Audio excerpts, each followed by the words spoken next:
we shift to the third and final section of the book, which to me is actually the most coolest and most creative, and where I think there's really fantastic opportunities for what I would call sustainable, progressive revenue.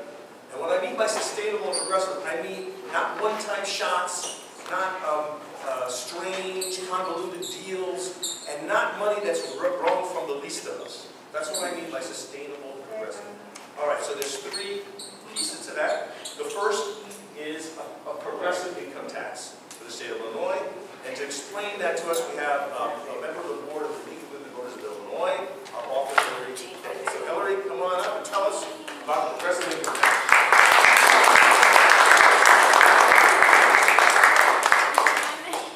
Good afternoon. Thank you all for being here. My name is Hilary Denk. I'm actually from DuPage County.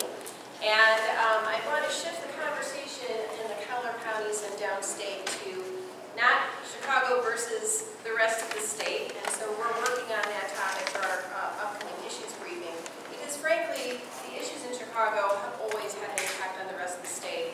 And we really should be thinking holistically and statewide on these issues. And that's one of the reasons I was really happy to talk about the progressive income tax in this book, Chicago is Not Broke. The League of Women Voters has been working for decades to change the state constitution, to change the way that we tax. Right now, our income tax system is a flat tax, and that is a regressive tax, and it harms the middle and lower income bracket and lower income earners in the state of Illinois.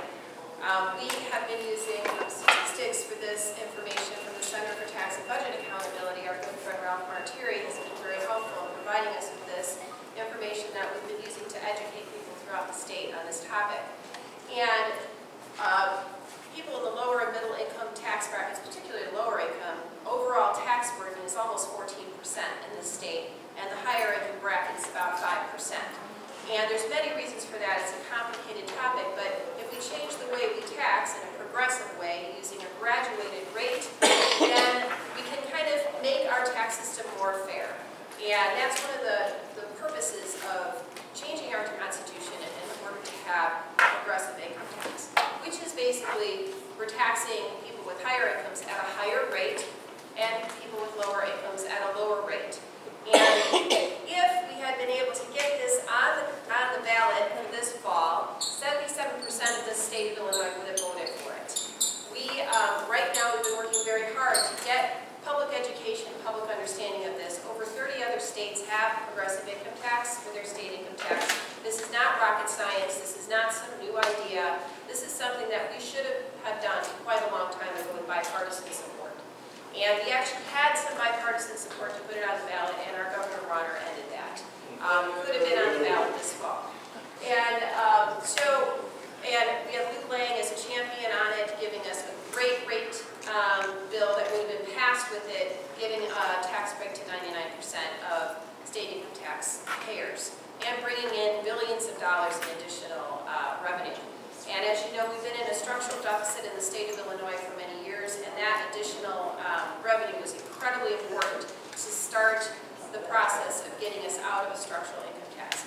The funds that would have come from that for Chicago alone, just in that first year, it looks like a nominal amount, but $10 million would have been added to the what would have been collected through the municipal. I always get this particular title incorrect. The local government distributed fund has been cut because of the income tax cuts, and we would have been able to restore at least $10 million to that. And certainly the proposed cuts to Chicago public schools could have been restored.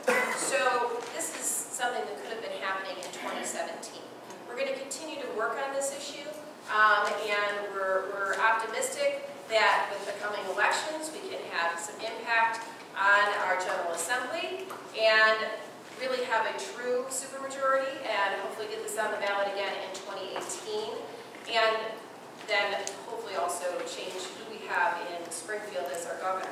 But meanwhile, there's so many other great ideas in this book. We're very excited as League of Women Voters of Chicago and Illinois. We'll be giving out this book to all our aldermen and our mayor at a press conference on September 14th.